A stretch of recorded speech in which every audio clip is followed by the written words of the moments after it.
All right, what's up, guys? VV back with another video. And in today's video, very fun, very exciting video lined up for today. We got to talk about some brand new leaders coming out in OP13. All right, so we're not going to waste any time. We're going to dive right into this, guys. We got a lot to talk about. Guys, I'll have everything timestamped in the general description, and I'll have all relevant links and stuff like that in the comment section below. If you guys have any comments, questions, or suggestions, please do not hesitate to put those down in the comment section below, or hop on the VV Theory Discord. Link will be in the channel description. Alright, so we're going to be starting off with Red, Black, Sabo. So guys, real quick, you've been warned. Spoiler warning right up front here. Here we go. We're about to check out some OP13 leaders. Alright, so let me go ahead and zoom out, get us situated on the page here. First up is Red, Black, Sabo. This is a 5-life, 5,000 power Dressrosa Revo Army type leader. With, if you have 4 or more life cards, give this leader minus 1,000 power. And then Dawn ×1, if you control a character with a cost of 8 or more, your leader and all of your characters gains plus 1,000 power. Now, let me explain something to the newer players up front here. Some people might be confused, like, well, wait a minute, why do I have this minus 1,000 power when I have 4 or more life? That goes back a little bit, guys, I'm not going to lie. That kind of goes back to the original, foundation on which the game was kind of built and balanced on, is this idea that if you're a monocolor leader, like only one color, well, you're going to be a 5-life, 5,000 power leader. Bandai has it made up in their mind that if you're going to be able to have access to 2 colors and be a dual color leader, well, then you have to be a 5,000 power 4-life leader, or a 6,000 power 3-life leader. And then there were a very few exceptions where you have a 5-life, 5,000 power leader that was dual color. Usually they can't attack, like in the case of Red Blue Nefeltari Vivi and Blue Black Rebecca. Okay, there are a few exceptions. I think there's one exception to that with the ST10 Red Purple Eustace Kid. And he had a very similar effect to what you see on the screen here, but not the same. We'll talk about in just a second, where it says if you have 4 or more life cards, give this leader minus 1,000 power. Okay, Red Purple Eustace Kid has that same effect, but it only applies on your turn, right? So whenever you go to attack in, if you have, 4 or more life, well, you're only attacking in for 4,000, and then you had to use the leader's effect to buff it if necessary or whatever, right? But this leader, guys, notice what it says here. If you have 4 or more life cards, give this leader minus 1,000 power. That's not a your turn only effect. That is a blanket, static passive effect there that just, it's in play at all times. If you have 4 or more life cards, this leader is a 4,000 power leader, right? That's the way to see that. I'm not sure how much I love that idea, but I see what they're going for. Again, I think Bandai is really set in stone on, like, hey, if you have access to 2 colors, that is just too much of an advantage for you to be the same as like a monocolor, leader, a single color leader that's stuck at 5-life, 5,000 power. We can't allow dual color leaders to have that. I'm not saying I fully agree with that concept, but this is at least a step in the right direction, in my opinion, where, okay, at least I get that 5th life. And for those who are not aware, that is a very, very big deal, having that 5th life. Think of it like this. 4-life versus 5-life leaders, here's the big deal here. That extra life you get, that is 1 extra card you got to draw every single game. That is 1 extra attack you got to ignore every game. And that was essentially 1 extra answer you were getting every single game. Versus like a dual color leader who only had 4 life. Now, when you get into the 6,000 power and above range, where you start looking at these 3-life leaders and whatnot, then it starts making more sense, because it's like, well, 6,000 power, I get to ignore their first attack anyway for the most part, unless they don't want to play out something on curve and develop their board. So that has its own merits. That's a topic for another discussion. But either way, going back to this card, I really like what's going on here, and I think Bandai is making a step in the right direction. Because then, check this out, it's like, well, wait a minute, if you have 4 or more life cards, give this leader minus 1,000 power. So now I'm going down to 3 life pretty much very quickly. Well, guys, hang on, it's not a big deal. That gives you extra time to set up and draw cards from your life, and then look at the second effect. If you control a character with a cost of 8 or more, your leader and all of your characters gains plus 1,000 power. Notice it does not say with a base cost of 8 or more. One of the big themes within Black Dressrosa, within Black Revo Army, is having these characters on the board that are, it might say 4 cost or 5 cost, but they're really 8 cost characters. Like in the case of, I think it was an OP, I think it's OP12, we have, Hack, Lindbergh, Morley, and even Karasu, the 5-cost black Karasu. I think all of those cards count as having an 8-cost character on the board. So once you start putting those down, and if you can attach a Dawn to your leader, and look, this is a red-black Dressrosa Revo Army leader, so you might be able to run the, you might want to run the 1-cost Koala that can attach a Dawn. The promo Koala, it can attach a Rested Dawn to your leader or character. Okay, well, all of a sudden, let's say we're going second, right? Okay, turn 1, play out that Koala we talked about, and maybe do a Searcher. Turn 2, lay down Hack, and now all of a sudden, you know, you have a 4-cost 5K on the board that's a blocker, and then you can attach it onto your leader with the Koala's effect if it survived, and now you have a 5,000 power leader and a 6,000 power blocker in this case, right? And then once you go down to 3 life or less, now you have a 6,000 power leader. So I am a big fan of the design of this card. I will say this, when I first read it, I didn't really love what was going on, but I do see that this, you know, I do think this leader is going to be very powerful. And when I say I didn't love what I saw that was going on, is it's a little bit boring, right? It does seem like it could be a little bit boring, like it doesn't really do much to the board, right? It doesn't really affect your opponent's board, but this effect allows you to get to 6,000 power on your leader very quickly, and it takes full advantage of the Revo Army package within black. So this could be really interesting, and I cannot wait to see whatever comes out with this leader, the support in OP13 for this leader, and I'm hoping it will be more stuff from black, where we can get access to more like the cost increase stuff, so we can turn this leader effect on more consistently. Because ultimately, this is basically like a 5-life, 6,000 power leader, if you think about it. Now, yes, you'll take those first 2 hits very early while developing your board, but that's fine. Now we're a 3, you know, then we go down to a 3-life, 6,000 power leader with a developed board, and we got to draw cards from it and things like that. So, really big fan of this leader. Tell me what y'all think about this one down in the comments section below. I think this leader has a lot of potential, especially depending on what kind of support we see, you know, in OP13. Okay, now let's move on to the next one. All right, next up we have Portgoss D Ace. This is a 3-life, 6,000 power Whitebeard Pirates type leader, red and blue, with the effects on your opponent's attack once per turn. You may discard 1 card from your hand and then give up to one of your opponent's leaders or characters minus 2,000 power during this battle. Okay, and then the other effect is Dawn ×1 once per turn. When you take damage or when your character with an original power of 6,000 or more is KO'd, draw a card. All right, we got a lot to talk about here. I will give one little bit of a, you know, I wish something was done a little bit differently here. For the first effect, I wish that minus 2,000 power was for the turn, because that's how Shanks is, right? Shanks has just minus 1,000 power for the turn. And there are some effects in the game that are for the turn, and I actually do kind of like that when it comes to the debuff stuff for red. I think it's very powerful. Maybe some people might say it's too powerful, but it does help counter certain matchups very well. Any kind of deck that's running like restand characters, it's a very good effect to keep those kind of decks in check. Okay, so I do wish it was for the turn, but it's still a very strong effect here, guys. I don't want to complain too much. Don't get the wrong idea. Because think about it like this. That effect allows you to run more bricks than normal in the deck, and you can turn your bricks in hand. For the newer players out there, what is a brick?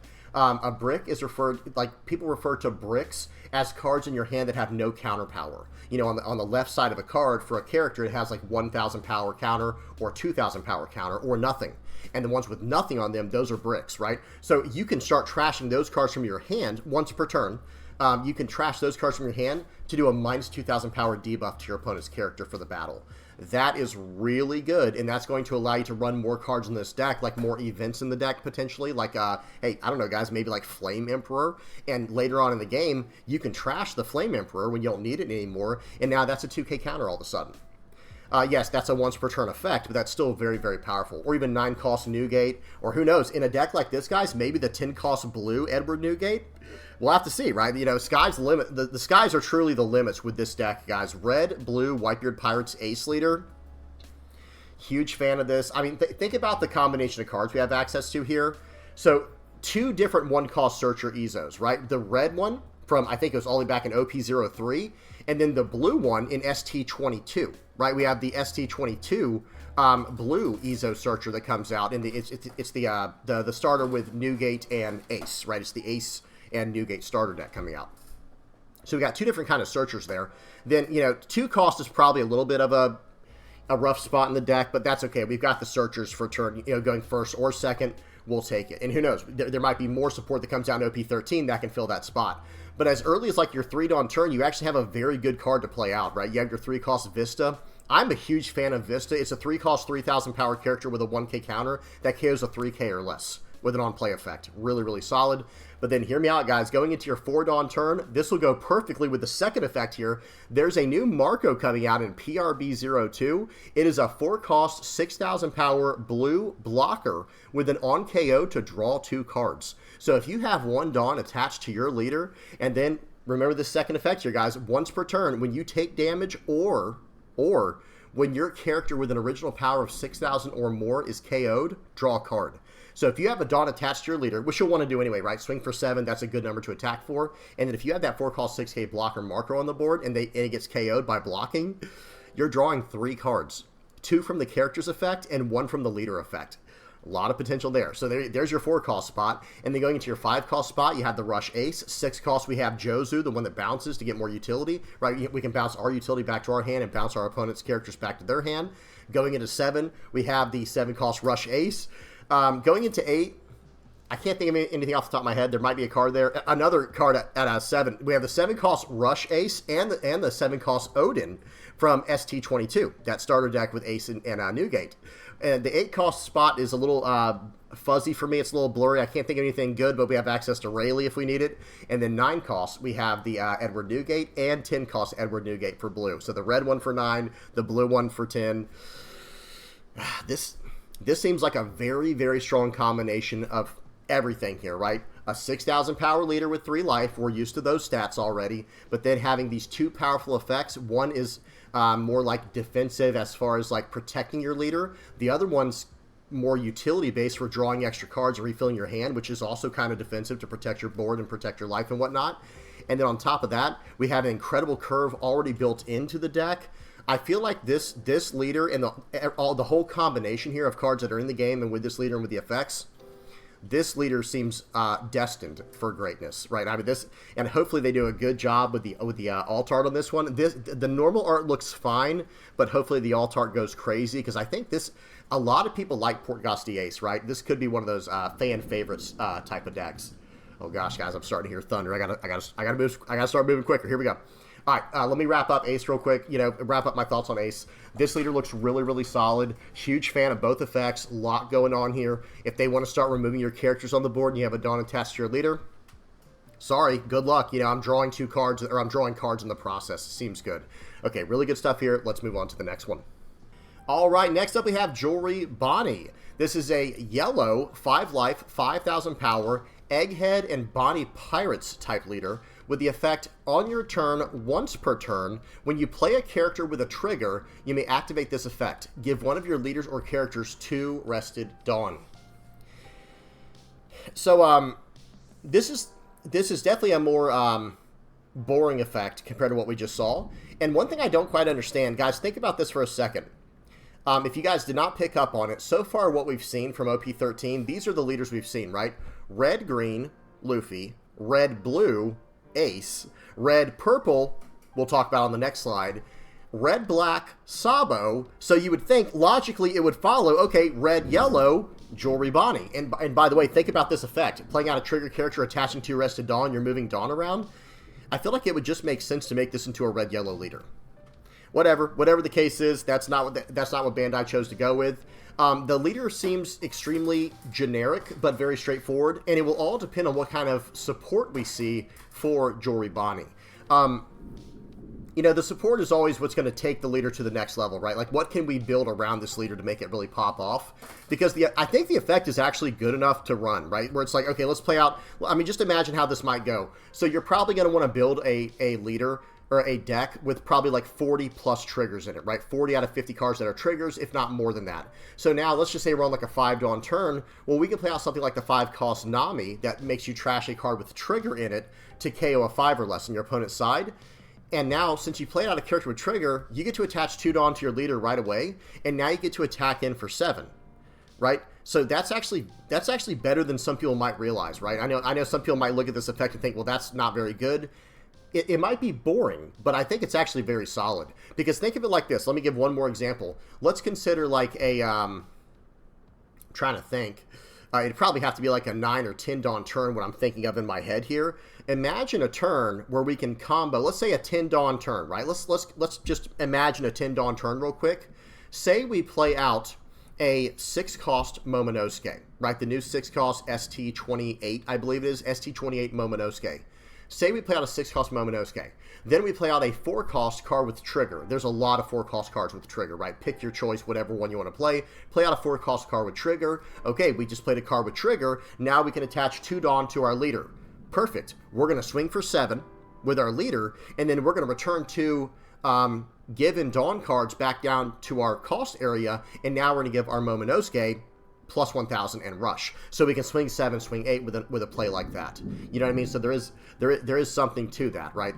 I do think this leader's kind of decent, to be honest. I don't think it's insane. It's not the most interesting effect I've ever seen, but I think it's a very solid leader that's going to have some potential, especially, again, it's really going to depend on what kind of support this leader sees. Okay, good stuff here, though. Let's move on to the next one. All right, next up, guys, we got Goldie Roger. This leader was spoiled quite some time ago, and this is all we got to see on it right here, guys. They showed this, and they're like, all right, guys, here's your spoiler. Like, all we knew that it was a 7,000 power leader with red and purple as the colors. That's all we had to work with. But now, guys, we have all that we need to work with, and now we can actually break this card down and talk about it. Check this out, guys. Goldie Roger is a red-purple leader with 5 life and 7,000 power, with the types King of the Pirates and Roger Pirates. The effect is, if you have Dawn on your field, give this leader 1 of the Dawn cards that would be added during your Dawn phase. Okay? Then, while you have 9 or fewer Dawn on your field, this leader has minus 2,000 power. It's worded like that in such a way. Notice what it says: if you have Dawn on your field, give this leader 1 of the Dawn cards that would be added during your Dawn phase. So in other words, on turn 1, if you're going first, you don't have to give that first Dawn to your leader. You can still use a searcher, right? Because notice what this says: if you have Dawn on your field, give this leader 1 of the Dawn cards that would be added during your Dawn phase. That also goes towards the end of the game, right? Instead of having to always give this leader 1 Dawn after turn 1, when you're on like a 10 Dawn turn already, well, it says give this leader 1 of the Dawn cards that would be added during your Dawn phase. Okay, well, if we're already on 10 Dawn, we don't have to give it another Dawn, right? So we can still play out like the 10 cost, the 10 cost secret Roger that came out a while back. So really good stuff there. And then the second effect here, while you have 9 or fewer Dawn on your field, this leader has minus 2,000 power. So realistically, guys, this is just a 5 life, 5,000 power leader, but in the late game, it becomes a 7,000 power leader. That's kind of how this will work out. And if you think about that first effect there, you're losing 1 Dawn every turn, right? You're basically, you're going to be able to swing for 6 every turn with this leader. Like early on, you're going to attach a Dawn to this leader, swing for 6, and you're not going to have a choice, by the way. You're just going to, if you have Dawn on your field, give this leader 1 of the Dawn cards that would be added during your Dawn phase. So let's just say, okay, so turn 1 happens. Now let's go to turn 2. Let's talk about going first. So on our 3 Dawn turn, we will have only 2 Dawn to work with on that turn, right? Because 1 Dawn will go right to our leader, and then we go from there. And then on our, what would be our 5 Dawn turn, we only have 4 Dawn to work with. So you see how they balance that, how they could make this a 5 life, 7,000 power leader. Number 1, you're getting 1 less Dawn to work with every single turn until you reach 10 Dawn. And then on top of that, you're not really a 7,000 power leader until you have 10 Dawn on the field, okay? So I think they did a very good job of balancing this leader. All things considered, I think this is just fine.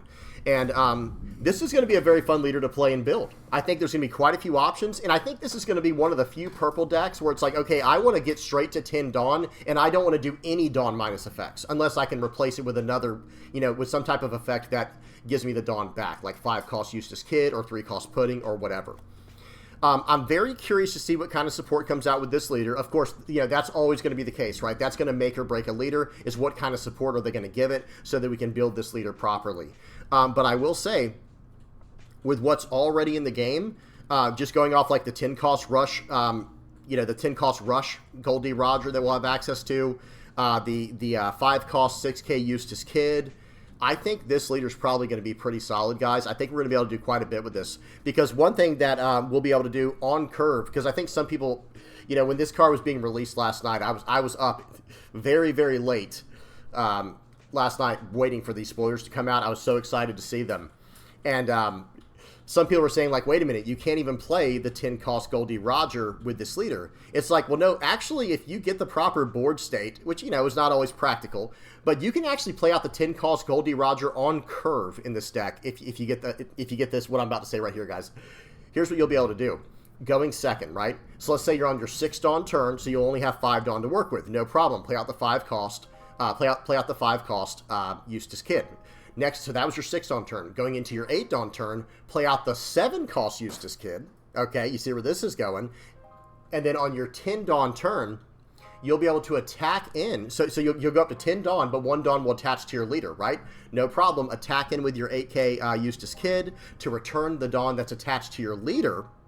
And then get the Dawn back as active so that you can use all 10 of your Dawn on the following, you know, play there to smash in for 10 with, or smash in for 13 with the secret Goldie Roger. So really cool stuff there. A lot of potential. I'm a really big fan of what they did with this leader. I think it's a very interesting design. This one was one of the most interesting ones to me. I liked what they did with Sabo and this leader, and then Ace, of course. Ace looked incredible. But this leader in particular is a very cool design to me. Very interesting what you're going to be able to do with this and how you're going to be able to build it. Because once you do get to 10 Dawn, you are a 7,000 power leader. So maybe this will just be a deck where it's like all your purple cards are just built on ramping, and then all your red cards might be built on like buffing your leader. Maybe run like the 5 cost Yasop, maybe run the 9 cost Newgate, and who knows what else support's going to come out for this leader. We'll have to see. But not exactly what I expected. Let me say that right now. I know a lot of people had some ideas on like, how is this leader going to function? How is this going to work, right? You know, being a 7,000 power leader. I had a lot of other theories. One of my theories that I thought was very close is I was saying that this leader might, in fact, someone on the stream or in the comment section or maybe both or on the Discord or whatever, someone was saying like, well, maybe he'll only get 1 Dawn per turn. And I was like, you know what? I love that idea, and that's probably going to be true. That's probably going to be accurate because of how powerful it is. Well, it was sort of like that, right? Because even though you're ramping, even though you're getting 2 Dawn every turn, you're losing 1 Dawn per turn as well with the leader effect forcing it onto your leader. You have less Dawn to work with. But again, really love the design of this card, and I cannot wait to see what people cook up with this leader. You guys tell me what y'all think in the comment section below. Guys, tell me what y'all think in the comment section below. I want to know which of these leaders is the most interesting to you so far, and why, out of these 4 new ones. Now, one more thing I want to say. There's 2 more things I want to say before we end this video. Number 1, I've got a question for you guys. Who do you think the 6th leader will be for OP13? Okay? We've seen 5. We saw Luffy, Sabo, Ace, Bonney, and now Roger. Who do you guys think the 6th one will be? Okay, because like I was saying earlier, in all the main sets, Bandai usually does 6 leaders. Who do you think the next one will be, and what color combinations do you think they will be? Okay, that's the first question. Second one, we got to back out a little bit here. Go to this next slide. Look at this, guys. There is going to be a ban and restriction update or announcement on sometime in August in 2025 here. So next month, at the time you're recording this, no exact day yet. What do you guys think will be mentioned in this banned and restricted list? All right, that's it, guys. That was fun. Let me get the outro page on here. Hope y'all enjoyed that. I cannot wait to mess around with these new OP13 leaders, guys. They look so exciting. All right, guys. Hey, if you are liking, subscribing, sharing, commenting, viewing, using my TCG Player affiliate link, however you help me out, I really appreciate it, guys. If you're donating through Patreon or PayPal, if you're a Playmat supporter, a YouTube member, part of the Discord community, whatever you're doing to help me out, guys, thank you so much. I really appreciate you. And whatever you're doing to help out this community as well, thank you so much, guys. I'm done. Hope y'all enjoyed. Please do not forget to like and subscribe. Cannot wait to see what y'all say in the comment section, guys. Let's just please keep it nice down there. Please keep it respectful. Really curious to see what you guys have to say about these new leaders. Until next time, guys. Peace.